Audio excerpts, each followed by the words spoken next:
Hello, everybody, and welcome to our webinar today. So we are going to be talking about how you can go about simplifying security testing in your environment using new features that we've just built into Atomic Red Team that add Docker capability and Windows Sandbox support.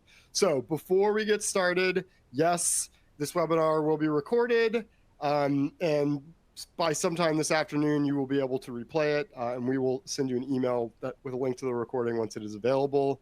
You're looking at a little console on your screen right now. That thing is totally configurable and customizable, so you can resize windows and move things as much as you'd like. If you have any questions or comments, there is an attendee chat where you guys can chat. Also, you can use the Q&A box to ask questions. I will be keeping an eye on that throughout the webinar and injecting your questions whenever appropriate. Also, you'll see that we've loaded some content into that console for you, so do feel free to go and read that content. I'm particularly psyched about that bootloader emulation blog, which we just published last week, and it's a really neat look at how you can use Atomics to emulate bootloader. So last but not least, if you have any technical difficulties, you may need to close this window, clear your cache, and rejoin, but that should solve any problems you might have. So I am Brian Donohue. I'm a principal security specialist here at Red Canary. I am going to be sort of hosting today. However, I'm here with Sudhan, who is one of our Atomic Red Team maintainers. Hari is going to be the star of the show today. He's going to be driving all the demos, and most of this is going to be demonstrations, and also driving the slide deck. Carrie Roberts is also here. She is another Atomic Red Team maintainer. So basically, you could think of it as Hari's going to do the play-by-play, and then Carrie and I are going to do color commentary. I admittedly have very little experience with Docker, so I'm going to be asking all sorts of silly questions throughout this webinar of Hari. But without further ado, why don't I go ahead and hand it off to you, Hari, to lead us through the slide deck and then jump into some demos. Yeah, sounds good, Brian. Thank you. So here's a quick agenda of what we are going to cover today. We are going to cover why containerization matters and how it's going to simplify security testing with Docker and Windows Sandbox. So we are just also going to have a quick overview of like what Sandbox is and how to enable Sandbox, and have a quick demo of some of the features that we have built in using the Windows Sandbox. And it's the same for Docker containers as well. We are going to have an overview of it, how to enable Docker containers, and have a demo of it. So let's get started. So why containerization matters? So if you consider a virtual machine, it's a lot heavier. Like it needs like 40 gigs of RAM, and it also needs like a lot of system resources. But if you take containers, they are lightweight and it doesn't have any significant overhead to it. It's much more efficient in terms of space and in terms of like performance as well. If you want to like run multiple containers instead of like running multiple virtual machines, if you want to like run multiple containers, Docker is much more efficient. So the second thing is security isolation. So let's say you're running an atomic test on your machine, and let's say you're clearing event logs. So you are clearing event logs for the atomic test clears event logs. So if you run those atomic tests, you will lose all the Windows events that's happened ever since you got your machine. But if you run those things into in a Docker container or in a Windows Sandbox, it just deletes the container's event logs. It doesn't delete the entire event logs. So it isolates the host system from any malicious activities or like even artifacts that's being generated from the atomic tests. So the next thing is ease of deployment. So if you want to like run atomic tests in a virtual machine, it's going to take a lot of time to like set up the machine, like pull down the ISO file, set up the machine and everything. But if you want to like run Atomic Red Team in a Docker or in a Windows Sandbox, you can do it within like a few seconds to a few minutes. It's not going to take like much more than like 5 minutes to like run a test in a Docker container or in a Windows Sandbox. And it's also like reproducible, and it's also in a clean environment. For example, if you're running it on your host machine, you already have like a couple of things installed, and you don't want it to like interfere with your atomic test, or you don't want the atomic test to interfere with your host machine settings. So you get a clean environment to like run your atomic test, and it's also reproducible. Let's say you have an issue or something. If you want like someone's help on fixing an issue on one of the atomic tests, or like one of the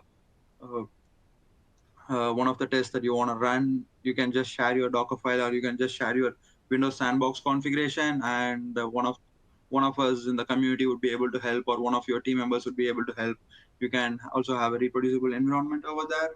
So let's dive deep into it. So the first thing that we are going to look at is the Windows Sandbox. It's easy to set up. You just have a configuration file where you mention a couple of things, whether you need networking for it or whether you need a login command, what command should it run, and a couple other things. And it's once you open the file, it's just going to spin up a new sandbox for it. We are going to see it in the demo. So it's also built into Windows. You don't have to like install anything like Docker desktop or like a VMware or VirtualBox or something like that. It's already built into Windows.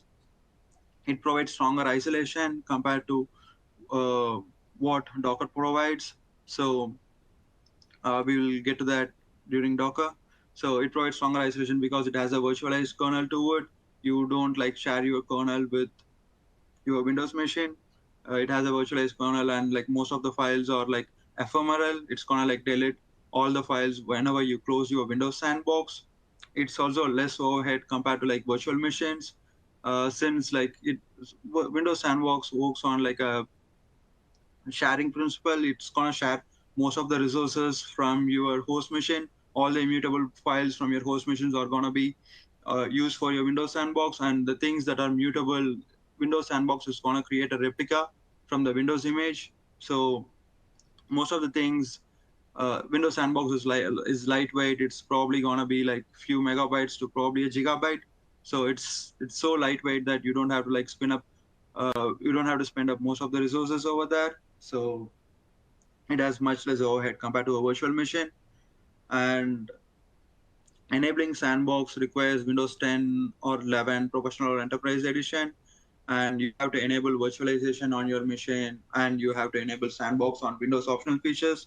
We have how to do all of these things on the link that we provided on the slide, and the slides would be shared. And we also have the same links over there on our wiki page, Invoke-Atomic Red Team's wiki page, which Brian is going to share with you later as well. So yeah, Yeah, I'm actually let's dropping them dive in the into chat it. as we're going, so they've got those resources right now. Okay, sounds great, Brian. Thank you. Yeah, let's dive into the demo. So first, we are gonna see how the Windows Sandbox works.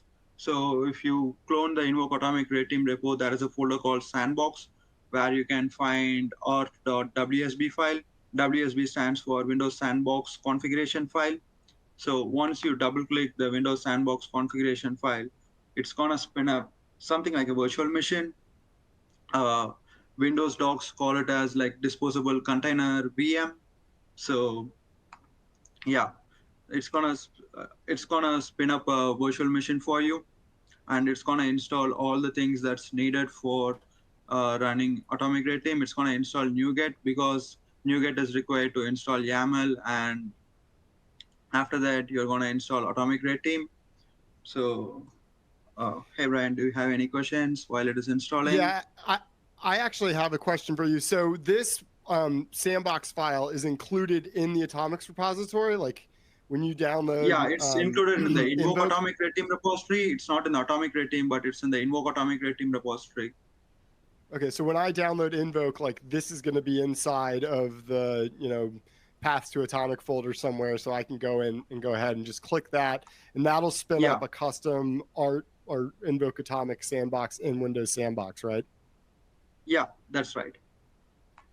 And then you can further customize that, right, to include whatever security tooling you want to include in there by default, whatever configurations you want. Yeah, that's right. So if you check the Windows Sandbox configuration files, it has so we have enabled networking for our container since we require internet connection to like download Atomic Red Team and also execute some of the atomic test. And you also have a logon command which is going to execute during whenever you click your Windows Sandbox configuration file. It's going to set the execution policy to like bypass all the things for this process. So this is done because you don't want Windows Defender or like some other antivirus to block your atomic test from being running. So once it bypasses all those configurations, then it's going to execute setup sandbox. So in setup sandbox, you can find it's gonna install NuGet, and NuGet is needed to like install YAML, as I mentioned before. That's in the Atomic Red Team PS1 file. So after it's installing, it's just gonna create a new profile, which is the Windows PowerShell profile.ps1 file. So it's just gonna create it, and it's gonna mention where to find all the atomics, and it's also gonna mention an execution log path. So whenever you run the atomics, you can find its execution logs on 1.csv that's at the root here. So as you can see here, Windows, I just clicked the Windows Sandbox configuration file, and then it installed all the things that's required for running an atomic test. So let's go ahead and run atomic test T1070.001. So what this one is going to do is like clear event logs. So if I run clear event logs, it's just going to like clear all the logs in the machine, like clear all the event logs in the machine. So you can find like what are the logs that it has been cleared. But if you have run the same thing on your host machine, it would have like cleared all the logs since you bought your machine. So this one like restricts everything to the sandbox so that it doesn't interfere with any of the host machine. Yeah, So why did you, that's just out of curiosity, why did you choose this test to be the one that we're demoing today? So because I ran into the same issue like whenever since I'm a maintainer, I have been testing like atomic review. I have been doing PR reviews on my host machine previously. So one time I cleared all the event logs, and I needed the event logs for something else. So that's the reason I mainly chose this test. So yeah. I mean, it is a really great example, right? Like this is the kind of the perfect use case for making sure you're using some sort of virtualized environment. Yeah. Let's say you are running it in a corporate environment, and you need those corporate environment logs for like detection engineering or something like that. What if you cleared for running some of the tests, what if you cleared your event logs on your host machine? It's going to be a huge risk, right? So yeah, that's the reason to like sandbox it and run it here.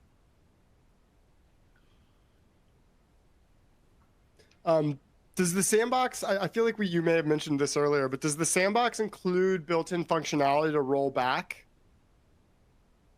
What do you mean by rollback? So can you take a snapshot of the image from before taking this test and then roll it back so that like the event log repopulates? No, we won't be able to we would be able to take a snapshot, but it won't be a whole snapshot. But you can take a event log snapshot before and after running the test, and you can share it with the host. With Docker, you would be able to take a full machine snapshot before and after running an atomic test. Okay, so that is one of the differentiators between using Windows Sandbox and Docker, which we're going to talk about here in a little bit. Yeah, that's right. So yeah, and also once you close your sandbox, you are gonna get a pop over that's saying it's gonna delete all of the contents, and it will be permanently lost. So this is because, as I mentioned before, Windows Sandbox is ephemeral. So whenever you close your sandbox, you are gonna lose all of the contents, and it's gonna delete all of your malicious activities or like your artifacts that's been preserved over as well. If you want to if you need those artifacts that's executed from your test, you can share a folder between your host system and your Windows Sandbox, and you would be able to like share resources between your Windows Sandbox and the host, and you can copy those artifacts over. You can copy those event logs over.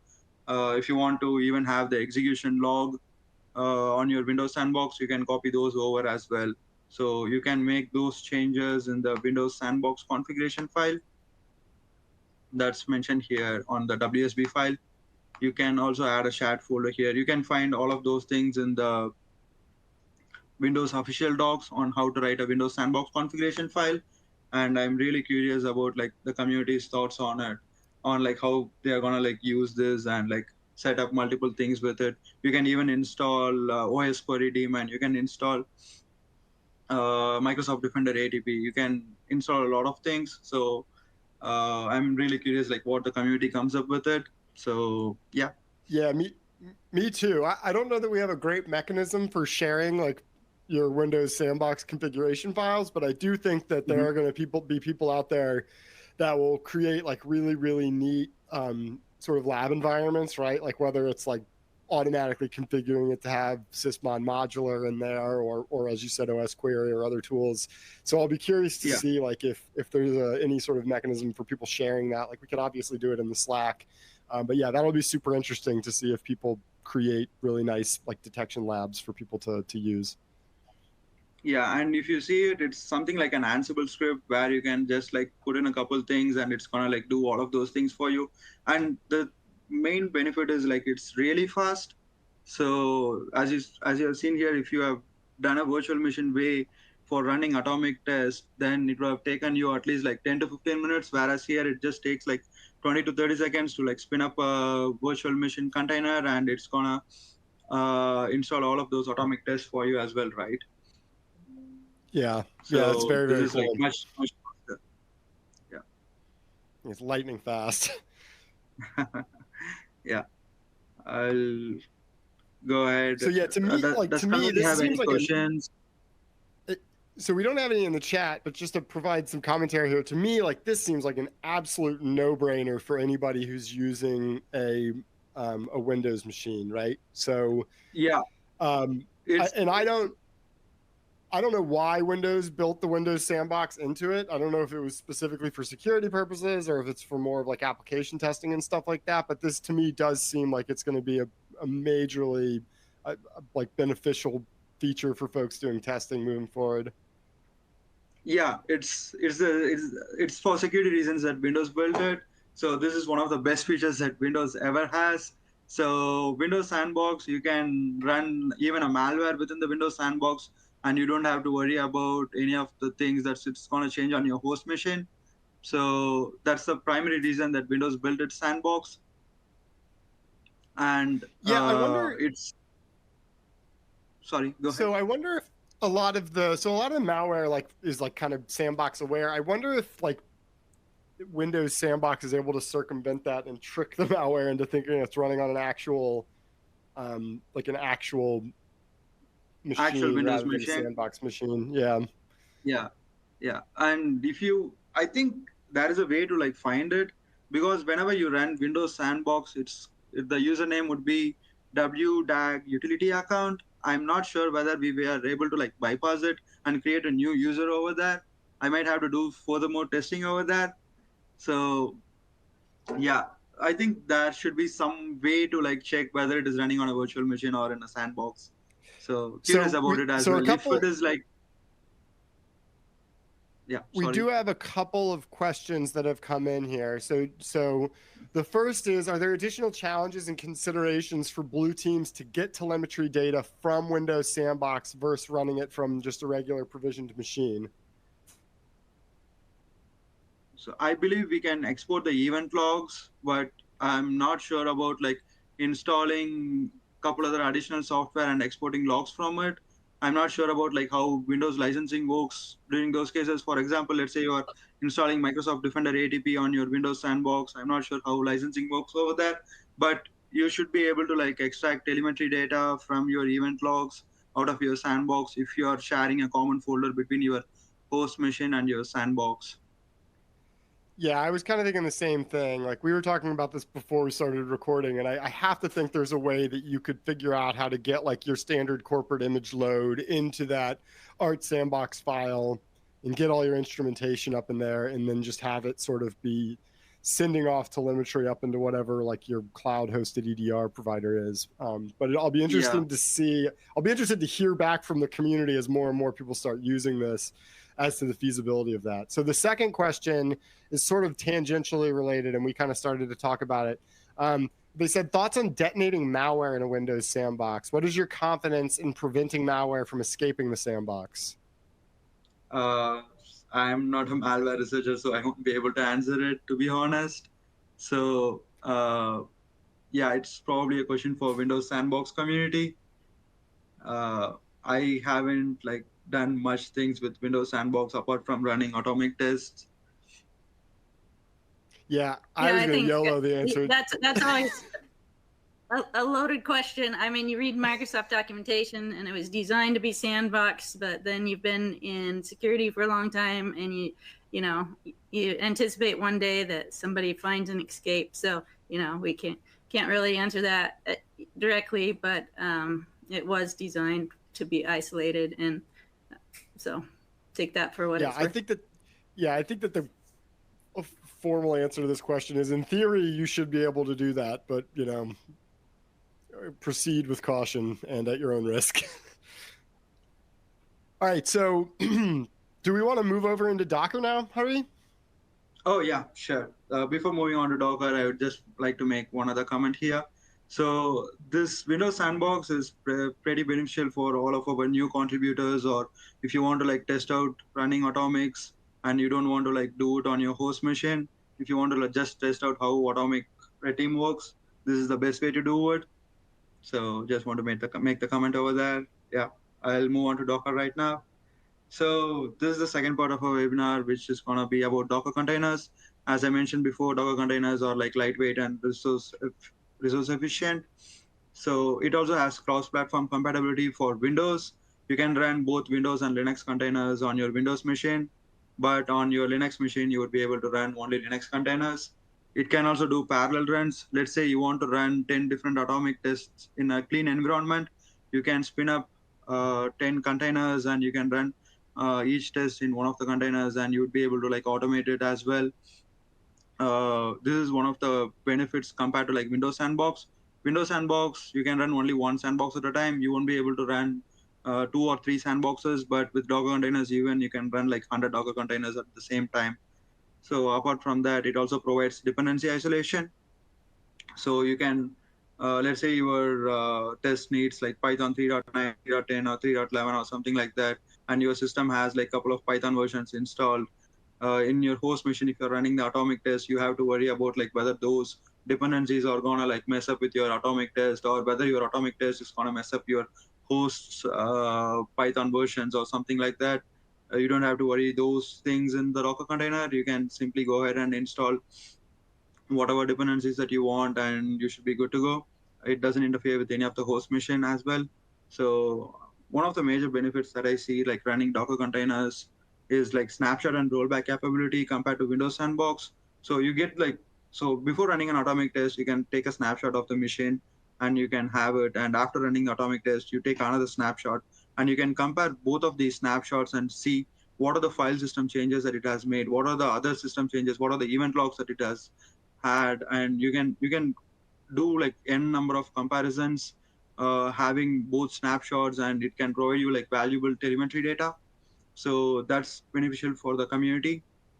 And the final thing is like simplified collaboration. So let's say you want to like share one of your environments with the community, or you want to share one of the environments with your teammates or something like that. You can just put it in a Docker file and you can share it with the team so that they can like reproduce it and then like run it on their machine as well.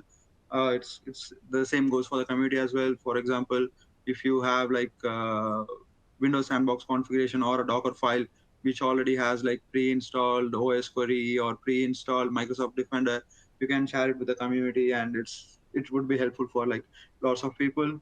So next, we'll go on and see how the Docker file works. So the Docker file, consider it like a recipe card and consider your system to be a cook. Let's say you want to make a Alfredo pasta, and you need a couple of ingredients, right? So you put those ingredients in your Docker file, which is like it's going to install all the dependencies and it's going to install Atomic Red Team for you. So those are the ingredients in this case. And we take it from a base image. Consider base image to be like Alfredo sauce, like that you get from the store. Instead of like making your own Alfredo sauce from milk and butter, you get Alfredo sauce from your store.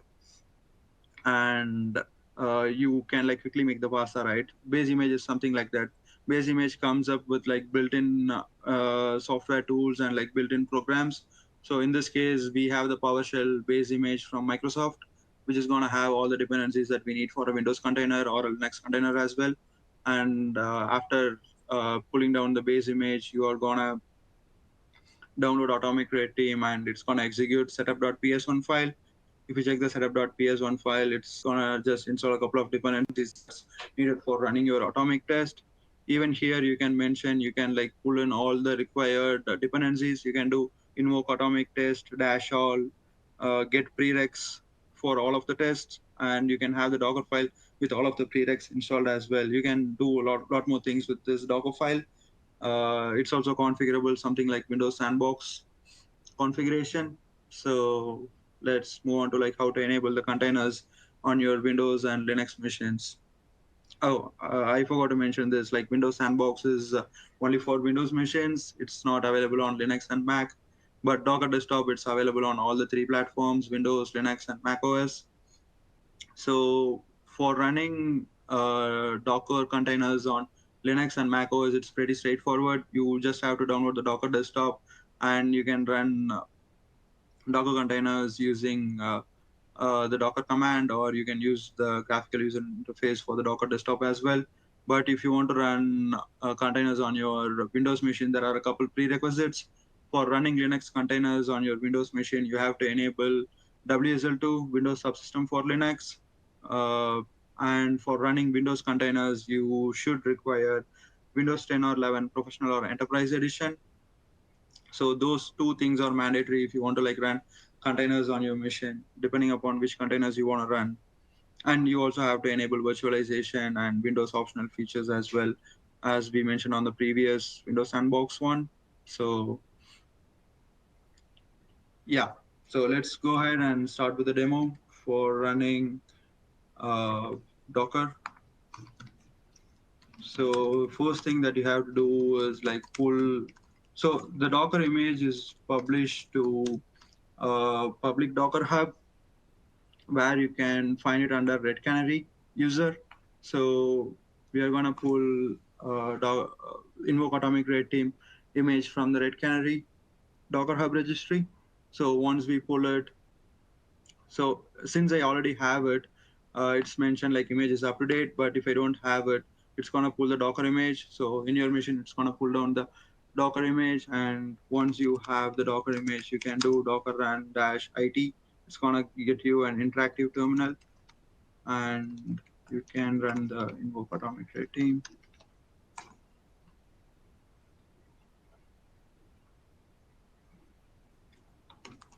So you can do Invoke-Atomic test, the same test over here as well. It's gonna clear all the event logs on your container. The something like what happened over there on Windows Sandbox. The only thing is like the Docker images are a little bit heavy compared to Windows Sandbox. The Docker containers are around 4 gigs of space. I think it has like it takes up to 4 gigs of space, as far as I can remember from Docker Desktop. So it's a little heavy compared to Windows Sandbox, but it's a much lightweight compared to a virtual machine. And other thing with like Docker and Windows Sandbox things are like we have to take into account that these are virtualized. It doesn't have like all the system resources that it needs to run it. So most of the tests would work on Windows Sandbox, and at least 70 to 80% of the test works on the Docker container. That's because it needs like additional resources which the Docker containers or the Sandbox wasn't able to provide.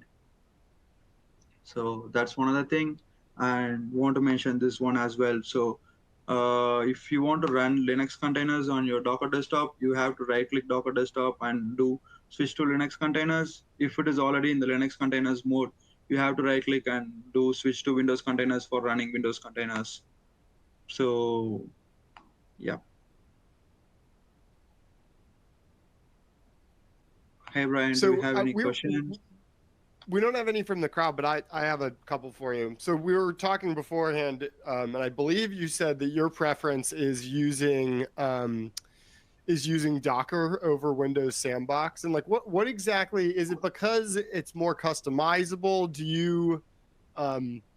you find the ability to be able to sort of simultaneously run a bunch of tests in parallel to be particularly useful? Like, what is the benefit of Docker that causes you to sort of prefer it above Windows Sandbox? So it's a latter, like doing multiple simultaneous runs, and I can do it in a clean environment as well. And I'm primarily a Mac user, so it helps me. Like I don't have Windows Sandbox capabilities over that. If I'm doing a pull request review or if I'm just trying out something, I would prefer Windows Sandbox.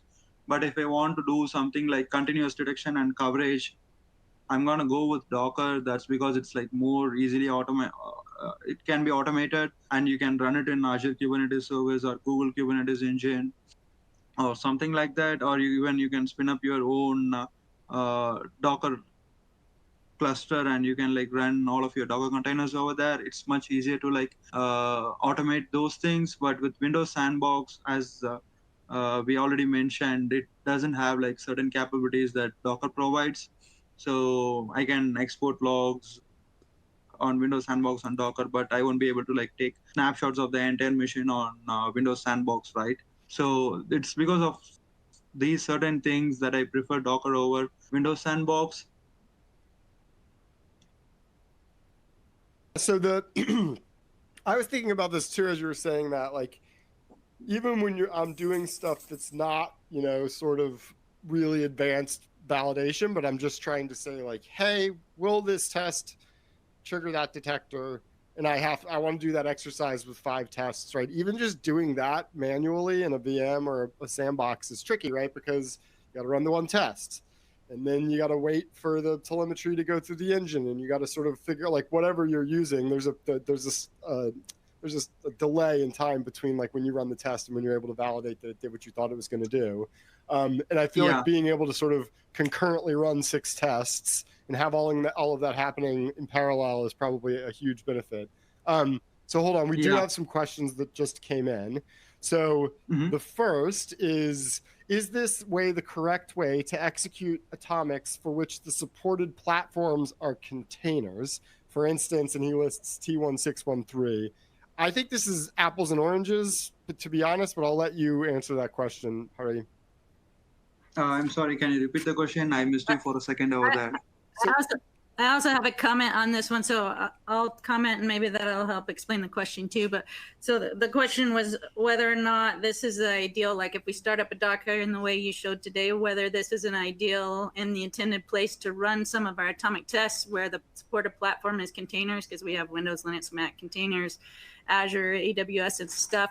And it probably depends on the atomic test itself, but I went and looked at the example that you posted there, T10 or T1613, and that specific one was more about from the host, do some reconnaissance to discover what Dockers are available on the system. So that would actually be intended to be run outside of Docker. It's trying to figure out what containers there are so that the attacker could potentially move into those and exploit them.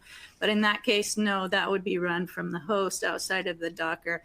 And I'm not real familiar with what the other Docker tests are. We have some maintainers more specifically working with that. Hari may know some more, but there may be some that were intended to be run inside of a Docker, in which case that might make sense. So anyways, that's a little more background. Hari. Yeah, thanks a lot, Carrie. I think Carrie explained it pretty well. So that one was supposed to be run on the host to discover the containers. And as I mentioned before, certain tests you can't run on the Docker containers because it doesn't have the full system capabilities that a virtual machine or your host machine can provide. So consider Docker and Sandbox to be like for specific use cases, and it's also for like if you want to like quickly check something, or if you want to like quickly run something, you can use those. But for certain things it can be productionalized, but for some other things you need a virtual machine or a host machine to like run those things. For example, I will bring up one of the points that Brian previously made. If you want to like quickly check something that runs on like CentOS Linux AMD 64 processor on a M1 Mac, you can like spin up a CentOS container over there, and you can quickly run the test, and then you can discard the container after that. So in those cases, Docker containers would be beneficial. So we have a few more questions. We'll just sort of go through them one by one. So one is how or where can you see logs associated to the Docker Atomic test? So I think the question that's being asked is, yeah, go ahead. Yeah, if you want the Docker logs, you can, if you want just the execution logs, you can just find it here, or you can find it on the root. Oh, yep. I think I'm still in the Windows, sorry, Linux mode, but you can find it over there. But if you want the event logs, you have to get it from the terminal. Get event log, I believe. Yeah, it's you can do like get event log, and you can get all the system logs from there. So those should like help you out. On Windows Sandbox, you have a shared drive configuration, which you can like share a folder with it. Even with Docker, you can do like volume mounts. So you can add a folder and like mount it, where you can like share a folder between your host machine and also your Docker container. So you should be able to do those things with that. I hope that answered your question. Seemed like a good answer to me, but yeah, feel free to pop into the comments if that wasn't a sufficient answer. So another question is, and we have been talking about this a little bit, of the parity between test availability in Docker and Windows Sandbox versus if you're just using a host Windows machine or a virtual machine. Do we have any examples of tests that won't work in a Docker container or in the Windows Sandbox? So for anything that deals with, like, for example, the previous test that someone else mentioned, like finding Docker containers running on your machine, that test wouldn't work because it needs access to like /var, I believe, and /var/docker/run.socket or something like that. So we wouldn't have access to those within the Docker. And anything that involves running a daemon process won't work in a Docker container. So I can provide a couple more examples. Like I can probably create a report and or something. Yeah, running a scheduled task wouldn't work because it needs a daemon. Okay. So yeah, so anything like that wouldn't work.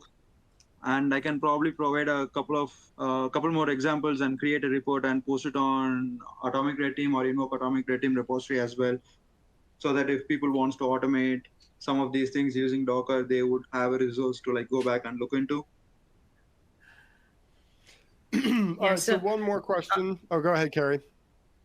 Oh yeah, I was picking out one question that I thought was really relevant and good. Just it says, well, you know, don't we use art to figure out how we're doing on detection and response, and if we're running atomic tests inside of this container with it, you know, probably, well, currently doesn't have your endpoint detection and response and isn't set up in the exact same way. So that's a really good question, and it is relevant, and it depends on what you're trying to do. So, you know, in some cases, this wouldn't be the best fit for you. There's some cases where this is a good start. So you're just learning about Atomic Red Team, or you're just trying to learn about the attacks, and this is a great way to spin up an environment really quick and just look at, well, what does this actually do when you run this attack, and what kind of logs does it create? Like maybe you're just interested in, if I run attacks A, B, and C, what kind of things show up in my syslog, and maybe even you could change your syslog configuration. Like if I have it configured like at a low level, I only get these 3 pieces of telemetry that could help me. But if I use this other configuration, then I get a lot more data that I can use. So we could use that to figure out what kind of telemetry is made and what kind of configuration might work best for us, but not necessarily exactly what our detection and response is going to be for our production images. So it has a place. It's not the solution for every thing that you might want to figure out and use Atomic Red Team for. It's what I would say. Yeah, and the other thing that I would like to add here is, sorry. Go ahead, Hari. Other thing I would like to add here is, if you want to, like, let's say, test out a sysmon filter for your detection, or if you want to test the OS query detection or something like that, or if you want to like run Sigma rules inside your sandbox or Docker containers, you would be able to run those things, and you can convert those Sigma rules into your particular EDRs, whatever that you have. So that should be beneficial for you. Yeah, so I guess my follow-on question is, like, we were talking briefly during the Windows Sandbox section about, or maybe this was a private conversation we had, but we were talking about trying to replicate like a corporate gold load image, right? Like the standard load that you would put on any employee's endpoint. And you know, to some extent, it kind of seemed like we could emulate that in the Windows Sandbox. Is it possible to do that in Docker, or is that more difficult in Docker? It depends upon what you're trying to install. So for example, if your EDR requires a daemon, which most EDRs do, but if you need something like that, you won't be able to do it on Docker, but you can do the same thing on Windows Sandbox. So we have a setup sandbox.ps1 file. For example, here, if you want to like install OS query, you can like install Choco, and you can you can do like Choco install OS query, and you'd be able to do it. You can also install like sysmon and everything. You can get those commands from Windows official docs, and you can do all of those things. If you want to install your EDR, you can do it from the instructions that they provide. So you should be able to do most of the things with Windows Sandbox if you're running like daemon processes.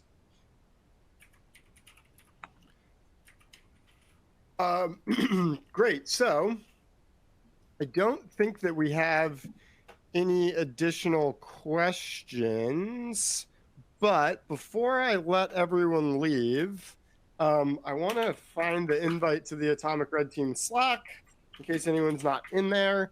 And then if questions occur to you after the fact, or you start using this thing and you run into problems or come up with questions.